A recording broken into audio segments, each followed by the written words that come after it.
Nghiệp xua bóng ôn từng ở khné ngàyនេះខ្ញុំបានមកដល់គិរីរំទៀតហើយក្នុងខែនេះមកញាប់ណានឹកឃើញគិរីរំជាព្រៃ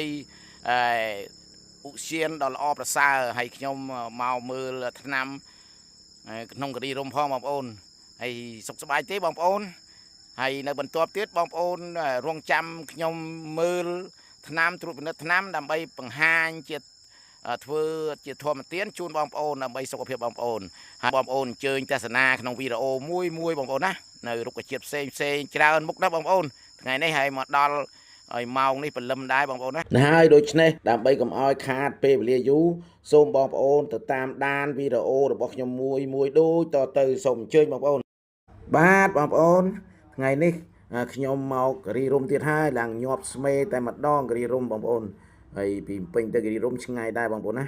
ហើយរុក្ខជាតិនេះផងដែរបងប្អូនឈ្មោះថាកំពូលថ្មហើយបងប្អូនមើលហើយលក្ខណៈសម្គាល់របស់កំពូលថ្មហើយអាហ្នឹងវា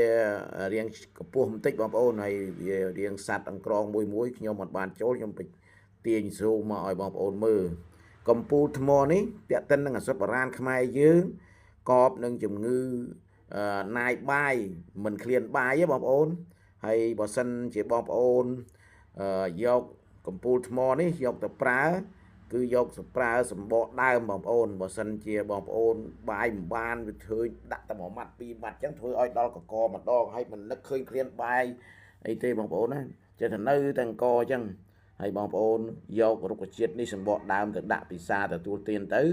នឹងកបនឹងជំងឺធ្វើឲ្យឃ្លានបាយវិញហើយនឹងទី1បងប្អូនទី2ជាឆ្នាំកូនខ្ចីរួចហើយដែលអស់ទន់ដៃទន់ជើងអស់កម្លាំងលះហើយក្នុងខ្លួន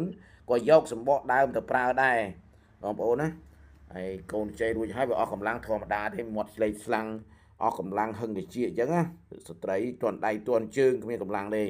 ហើយអញ្ចឹងយករុក្ខជាតិនេះសម្បកដើមយកទៅប្រើដែរទី2បងប្អូនទី3គ្រុនចាញ់ឧទាហរណ៍ថាបងប្អូនមានអាការៈដើរព្រៃទៅមុខវាខាំមុខខ្លាខាំអញ្ចឹងទៅ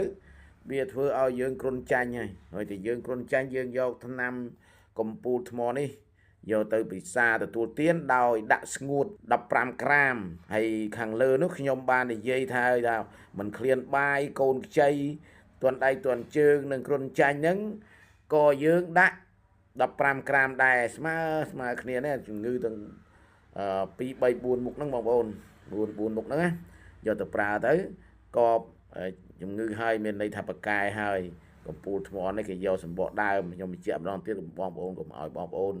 សារវីដេអូយូរពេលវេលាព្រោះថាបងប្អូនប្រកបការងារប្រចាំថ្ងៃដោយមមាញឹករវល់ច្រើនអញ្ចឹងខ្ញុំនិយាយក្នុងវីដេអូពីរដងទៅដោយមិនបាច់សារវីដេអូទេនឹងទី4បងប្អូនហើយបងប្អូនយកទៅហាលឲ្យស្ងួតបងប្អូនហាលឲ្យស្ងួតសិនធម្មតាថ្នាំឱសថបុរាណខ្មែរយើងកាលណាយើងហាលស្ងួតវាចេញច្រើនហើយក៏យើងមិនហាលនៅទាំងស្រស់ចឹងយើងធ្វើការដាំទៅវាចេញអត់ច្រើនទេបងប្អូនបើវាសើមរួចហើយវាគ្មានប្រតិកម្មអីទេហើយក៏យើងហាលស្ងួតខ្លាំងទៅ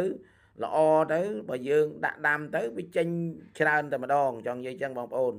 ហើយបើសិនជាបងប្អូនមើលថាមានប្រយោជន៍សម្រាប់បងប្អូនសម្រាប់សុខភាពបងប្អូនថ្ងៃក្រោយបងប្អូនឃើញរុក្ខជាតិហ្នឹងក៏សួសយកទៅហាលទុកទៅថ្ងៃណាមួយបងប្អូនឈឺឬមិនចង់ឲ្យឈឺទេបងប្អូនប៉ុន្តែរោគគាបជាធិវាទាមទារហើយផ្ទះចិត្តខាងឈឺចឹងបងប្អូនចែករំលែកឲ្យដាំពិសាទទួលទានទៅបានផលអានិសង្សដែរបងប្អូនឲ្យគេទៅធ្វើទានទៅព្រោះយើងបានដឹងបានស្គាល់នៅកំពូលបាយនេះហើយកាប់ទុកហាលទុកនៅក្នុងផ្ទះយើងក៏បានដែរហើយសម្រាប់អ្នកនៅឆ្ងាយដាច់ស្រយាលដូចជើងភ្នំឆ្ងាយពីទីពេទ្យក៏មានប្រយោជន៍សម្រាប់សុខភាពដែរហើយបើសិនជាបងប្អូនមើលឃើញថាមានប្រយោជន៍សម្រាប់រុក្ខជាតិនេះទៅលើសុខភាពមនុស្សបងប្អូនជួយ like ជួយ share ជួយ subscribe ឲ្យលោកគ្រូបានដាក់ពួយផងបងប្អូនថ្ងៃក្រោយលោកគ្រូដើរឆ្ងាយនៅតាមជើងភ្នំក្រំថ្មវាលដាច់ស្រយាលដើម្បីចែកជាធម្មទានសុខចិត្តហត់កម្លាំងកាយចិត្តដើម្បីសុខភាពបងប្អូនសុខភាពជាសម្បត្តិមហាសាលបងប្អូនកាលណាអត់មានសុខភាពអីលុយកាក់ប្រមាណក៏មិនសល់ដែរបងប្អូនណាហើយនៅចុងក្រោយនេះខ្ញុំបាទសូមថ្លែងអំណរអគុណយ៉ាងជ្រាលជ្រៅសូមឲ្យបងប្អូនមានសុខភាពល្អអាយុវែងម្យ៉ាងទៀតសូមឲ្យសុភមង្គលក្នុងក្រុមគ្រួសារបងប្អូន គ្រប់គ្នាកើតឡើងព្រមហើយសូមជូនពរ4ប្រការគឺអាយុវណ្ណៈសុខៈពលៈកំបីគ្លៀងគ្លាតឡើយគណៈពេលនេះខ្ញុំបាទគ្រូអសុតបរានជ័យតិតសូមគោរពសូមជម្រាបលា